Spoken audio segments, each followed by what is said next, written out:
जहां दिल्ली में 2024 लोकसभा चुनाव का रण तीसरे चरण का चुनाव प्रचार थम चुका है। शाम 6 बजते ही थम गया चुनाव प्रचार। बता दें कि तीसरे चरण का चुनावी शोर यूपी के 10 सीटों के लिए चुनाव प्रचार का आज आखिरी दिन था। 7 मई को जनता करेगी प्रत्याशियों के भाग्य का फैसला। बड़ी खबर आपको बता रहे हैं, 7 मई को जनता करेगी फैसला। यूपी के 10 सीटों के लिए चुनाव प्रचार का आज शोर थम चुका है। 7 मई को जनता प्रत्याशियों के भाग्य का फैसला करेगी। 2024 लोकसभा चुनाव का रण और तीसरे चरण का थमा चुनाव प्रचार। 6 बजे थम गया है चुनाव प्रचार। बड़ी खबर आपको बता रहे हैं, जहां यूपी के 10 सीटों के लिए चुनाव प्रचार का आज आखिरी दिन था। 7 मई को जनता प्रत्याशियों के भाग्य का फैसला करेगी। 2024 लोकसभा चुनाव का रण और ऐसे में तीसरे चरण का चुनाव होना है। तीसरे चरण के लिए चुनाव 7 मई को होगा और उससे पहले आज चुनाव प्रचार का शोर थम चुका है। शाम के 6 बजते ही चुनाव प्रचार थम चुका है। बड़ी खबर आपको बता रहे, यूपी के 10 सीटों के लिए चुनाव प्रचार का शोर थम चुका है। 7 मई को जनता प्रत्याशियों के भाग्य का फैसला करेगी। तमाम पार्टियों ने पूरे दमखम के साथ वे मैदान में उतरे।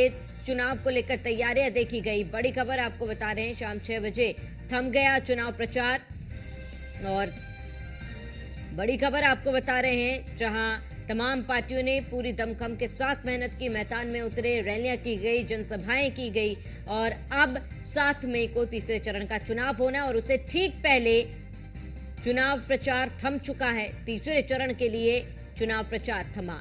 शाम 6 बजते ही थम गया चुनाव प्रचार।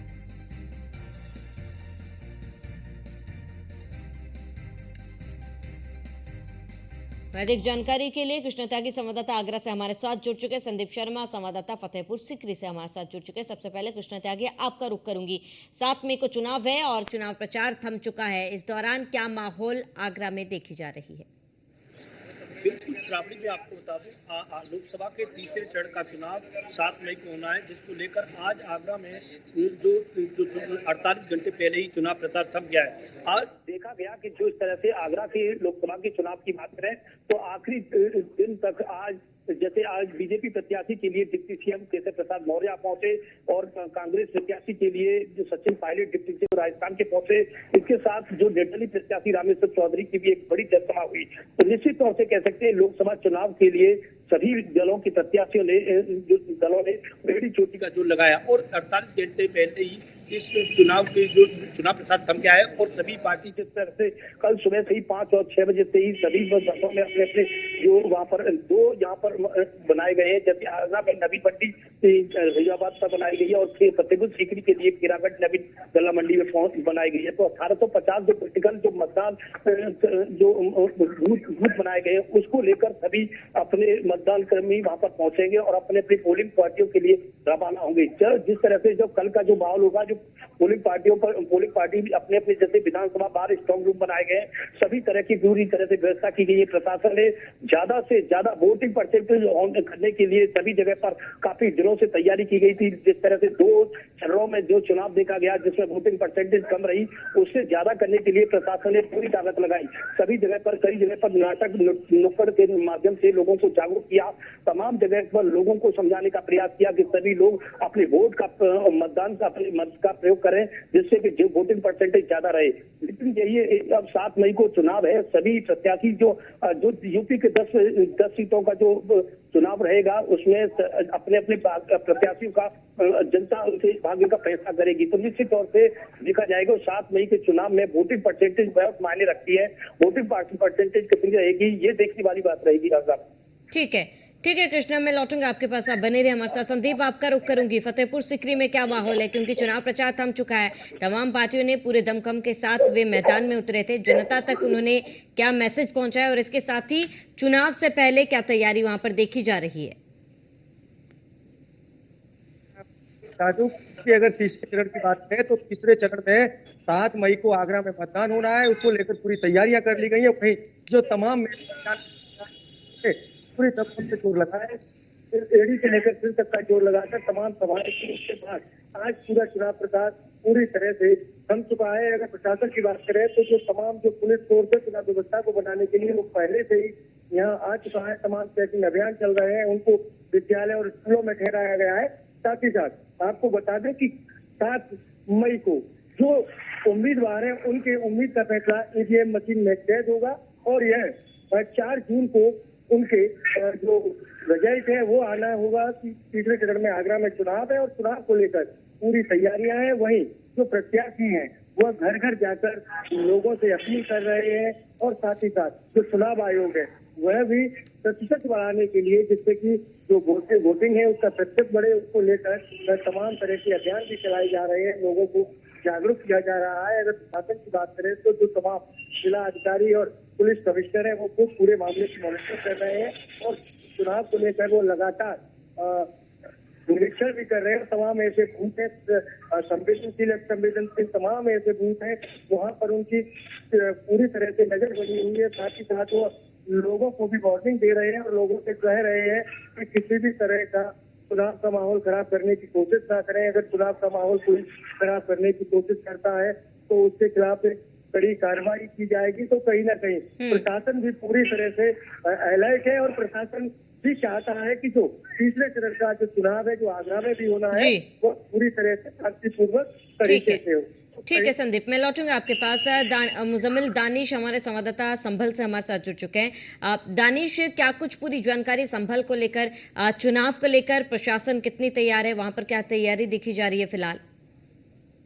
मैं आपको बता दूं कि जिस तरह से पूरी संभल संवेदनशील इलाका है और उसको देखते हुए पूरी तरह से पूरी प्रशासन अलर्ट है किया गया है। काफी फोर्स वगैरह लगाई गई है, सब जगहों पर निगरानी और ड्रोन कैमरे द्वारा भी व्यवस्थाएं की गई है। इधर पोलिंग पार्टी और जो लोग ड्यूटी पर है उन लोगों को ट्रेनिंग दी जा रही है।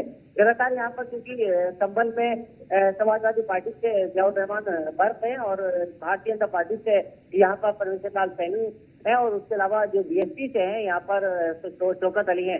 इन तीनों के बीच जो त्रिकोण यहाँ पर चुनाव है उसको देखते हुए पूरी तरह से यहाँ लोग कोशिश कर रहे हैं। लेकिन जिस तरह अभी यहाँ पर अभी प्रचार और प्रसार उनका ठहर गया है फिलहाल, अब क्योंकि लगातार ये लोग जगह जगहों पर अपने सामूहिक रूप से प्रचार प्रसार करने की कोशिश करेंगे, लोगों से अभी संपर्क करेंगे।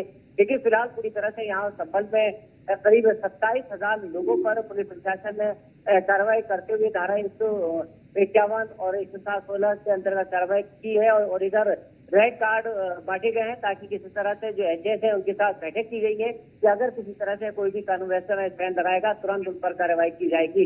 फिलहाल पुलिस प्रशासन पूरी तरह से यहाँ पर जो व्यवस्थाएं संभाले हुए हैं, क्योंकि यहाँ के संपर्क के एसपी गुरदीप सिंह गुनावत से बात की गई थी, इधर डीएम मनीष बंसल से लगातार लोग यहाँ पर धर्म गुरुओं के साथ साथ सामाजिक कमेटियों की बैठक की गई है। सभी से अपील करते हुए शहर शहर और जगह जगह पर व्यवस्थाएं लगाई गई हैं ताकि कोई भी अगर कानून व्यवस्था में सही लगाए तुरंत उसको सूचना दे। और इधर उन लोगों ने एक नंबर जो है व्यवस्थाएं के लिए हेल्प नंबर भी इशू किया गया है। फिलहाल यहाँ की संभल की पूरी प्रशासन लगी हुई है और कल यहाँ पुलिस पहली जो है व्यवस्थाएं मुख्यालय से यहाँ से पार्टियां रवाना होंगी और जगह जगह पर उनको भेजा जाएगा।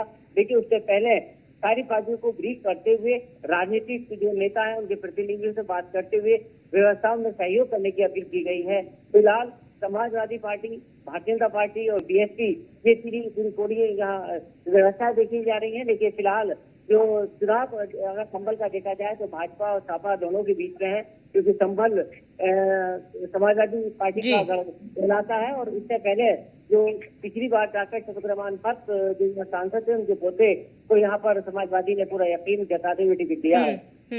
ठीक है दानिश जी, मैं लौटूंगा आपके पास। कृष्णा, आपका रुख करूंगी। कृष्णा, कब तक जो पोलिंग बूथ के जो अधिकारी है वो अपने अपने जगह से रवाना हो जाएंगे और इसको लेकर क्या कुछ जानकारी, साथ ही कितने बूथ ऐसे जो संवेदनशील है और अति संवेदनशील है, किन तमाम चीजों को लेकर इसको विभाजित किया गया है, क्या कुछ विभाग है? बिल्कुल श्रावणी, मैं आपको बता दूं जिस प्रकार जो सुबह 5 बजे से 6 बजे ही यहाँ पर बीएमसी ग्राउंड है वहाँ पर बसों की व्यवस्था की गई है, जिससे जो मतदान कर्मी वहाँ अपने स्थान पर पहुंचेंगे, क्योंकि यहाँ पर 2 बनाए गए हैं, एक खिलागढ़ में और एक आगरा के फैजाबाद रोड पर नवीन गल्ला मंडी में।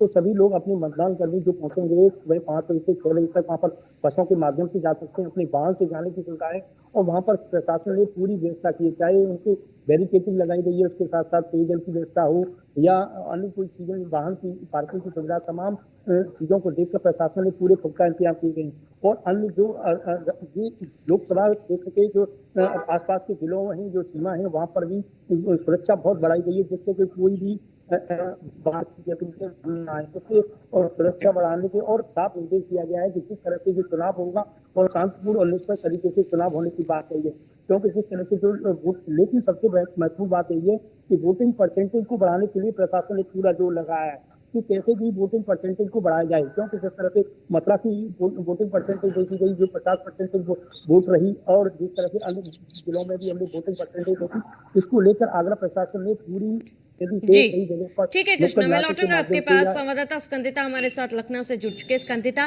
क्योंकि तीसरे चरण का चुनाव 7 मई को है और ऐसे में चुनाव प्रचार अब थम चुका है, क्या माहौल है? और इसके साथ है क्योंकि लगातार 2 चरणों में हमने देखा है कि वोट प्रतिशत काफी ज्यादा कम रहा है पिछले चुनावों की तुलना में, तो इस बार क्या कुछ अलग तैयारी की गई है लोगों को जागरूक करने के लिए, वोट प्रतिशत बढ़ाने के लिए?